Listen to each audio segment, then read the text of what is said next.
Saudi അറേബ്യയിൽ മധുരപാനീയങ്ങളിലെ പഞ്ചസാരയുടെ അളവനുസരിച്ച് നികുതി ഈടാക്കുന്ന സംവിധാനം നിലവിൽ വന്നു. നിലവിൽ 50% നികുതിയായിരുന്നു ഈടാക്കിയിരുന്നത്.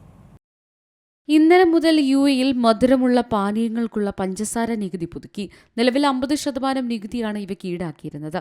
പുതിയ നിയമമനുസരിച്ച് ഓരോ ഉൽപ്പന്നത്തിലും അടങ്ങിയ പഞ്ചസാരയുടെ അളവ് അടിസ്ഥാനമാക്കി നികുതി ഈടാക്കുമെന്ന് Saudi Zakat tax and customs authority അറിയിച്ചു. 100 മില്ലി ലിറ്ററിൽ 5 മുതൽ 7.99 ഗ്രാം വരെ പഞ്ചസാര അടങ്ങിയ പാനീയങ്ങൾക്ക് ലിറ്ററിന് 0.79 റിയാൽ നികുതി ഈടാക്കും. 8 ഗ്രാമോ അതിൽ കൂടുതലോ പഞ്ചസാര അടങ്ങിയവയ്ക്ക് 1.09 റിയാലാണ് നികുതി. റെഡി ടു ഡ്രിങ്ക് ഉൽപ്പന്നങ്ങൾ, കോൺസെൻട്രേറ്റുകൾ, പൊടികൾ, ജെല്ലുകൾ എന്നിവയുൾപ്പെടെ മധുരം ചേർത്ത എല്ലാ പാനീയങ്ങൾക്കും ഈ നികുതി ബാധകമാണ്. കാർബണേറ്റഡ് പാനീയങ്ങൾ ഇനി പ്രത്യേക എക്സൈസ് വിഭാഗമായി പരിഗണിക്കില്ല. പകരം അവയിലെ പഞ്ചസാര അളവിന്റെ അടിസ്ഥാനത്തിലായിരിക്കും നികുതി.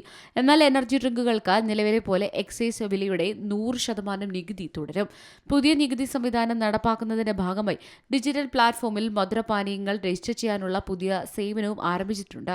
എല്ലാ നിർമ്മാതാക്കളും, ഇറക്കുമതിക്കാരും, സംരംഭകരും വ്യവസായ ഉന്നത സാങ്കേതിക മന്ത്രാലയം നൽകുന്ന എമിറേറ്റ്സ് കൺഫർമേറ്റീവ് സർട്ടിഫിക്കറ്റ് നിർബന്ധമായി നേടണം. അംഗീകൃത ലാബുകളിൽ നിന്നുള്ള പരിശോധനാ ഫലത്തിന്റെ അടിസ്ഥാനത്തിലായിരിക്കും സർട്ടിഫിക്കറ്റ് അനുവദിക്കുക. ഇത് സമർപ്പിക്കാത്ത പക്ഷം ബന്ധപ്പെട്ട പാനീയം ഉയർന്ന പഞ്ചസാര വിഭാഗത്തിൽ ഉൾപ്പെടുത്തി നികുതി ഈടാക്കുമെന്ന് അതോറിറ്റി മുന്നറിയിപ്പ് നൽകി. പഞ്ചസാരയുടെ അളവ് കുറയ്ക്കൽ, നിർമ്മാതാക്കളെ പ്രോത്സാഹിപ്പിക്കുക, പൊതുജനാരോഗ്യം മെച്ചപ്പെടുത്തുക എന്നിവയാണ് ഈ അധിക നികുതിയിലൂടെ ലക്ഷ്യം വെക്കുന്നത്. News desk Malayalam news. ഏറ്റവും പുതിയ വാർത്തകളും വിശേഷങ്ങളും വിരൽ തുമ്പിലറിയാൻ സീ മലയാളം ന്യൂസ് എല്ലാ ഡിജിറ്റൽ പ്ലാറ്റ്ഫോമുകളിലും ലഭ്യം.